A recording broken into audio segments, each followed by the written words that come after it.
Hey guys, make sure to stay until the end. We want to share one advice with you, because if you make that mistake you may end up spending thousands of dollars on parts and diagnostics that you may actually not even need.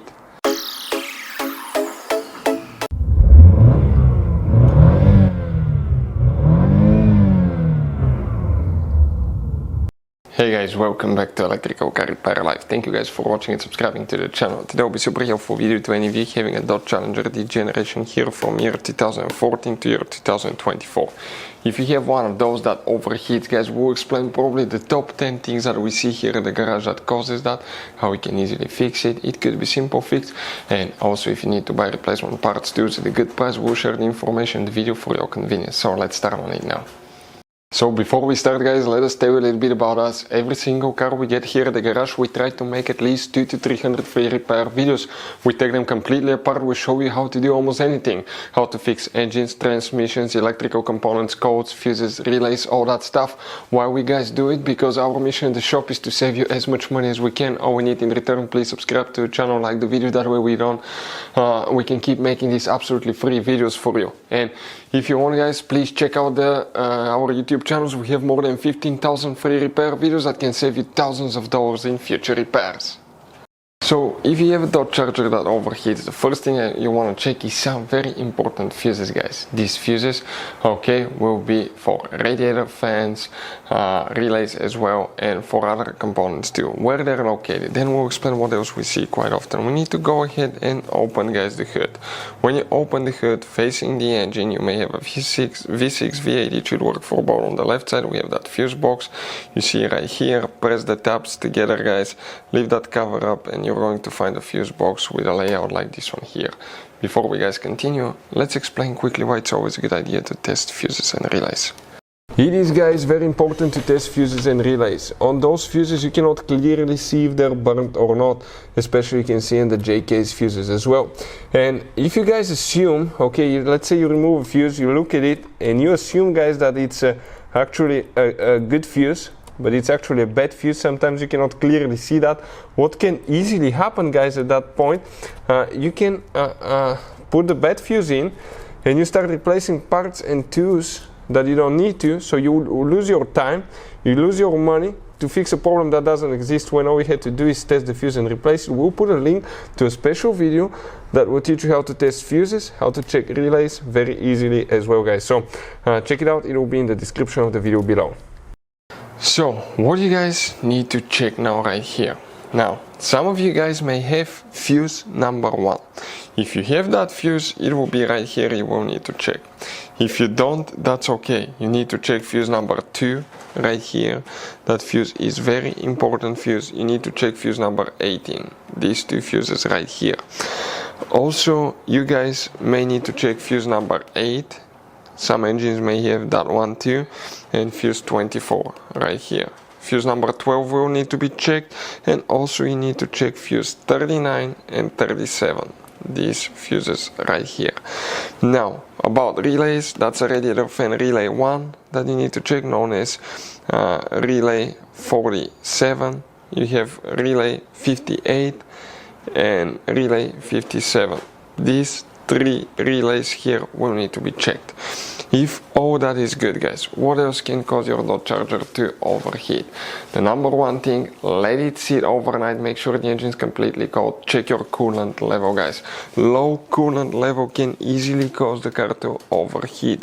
If it's low, okay, there are a few possibilities. One of them is to have a leak.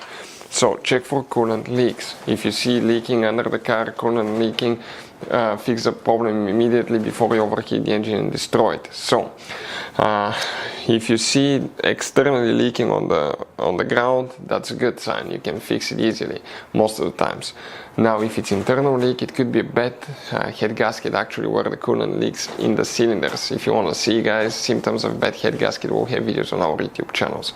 Another thing that can cause it overheating, that we see quite often, guys, thermostat. So the thermostat is right here, and the thermostat, guys, okay, the thermostat could be stuck open or stuck closed. If it's stuck in the wrong position, it can cause the coolant not to come to the radiator and it can start overheating. Next, belt, guys. The belt drives the water pump right here.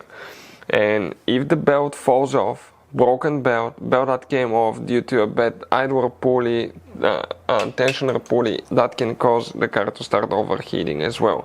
So never put your fingers close to the belt, especially if the engine is running, but see if the belt is there, if it's in good condition, and if that belt is loose or come off, that can easily cause it too.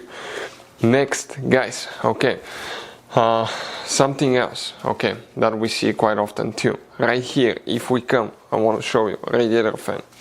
Bad radiator fan can cause it to overheat. If you want to see how to test radiator fan, we'll have the video on the channel. And another thing, bad radiator fan resistor. The resistor, we have a special video that explains what the radiator fan resistor is for, how it works. But it's practically attached to the radiator, detects how hot the radiator is, and it activates the different speeds on the fan. After that, guys, you need to check your coolant temperature sensor. It's right here. Bad coolant temperature sensor can cause the car to overheat. If you want to see how to test it, we'll have videos on the channel how to test coolant temperature sensor as well. You see on the thermostat you have a bleeding screw, guys, right? Now, if you replace thermostat, radiator hose, radiator, anything that involved draining the coolant, if you guys did not bleed the cooling system, that can cause the engine to easily overheat, because you may have an air pocket stuck in the engine that will prevent coolant to flow where it's supposed to. So always bleed the engine, always bleed the coolant on your engine first. There is multiple videos about how to bleed the engine coolant on Dodge Charger, guys. It will teach you how to do that step by step.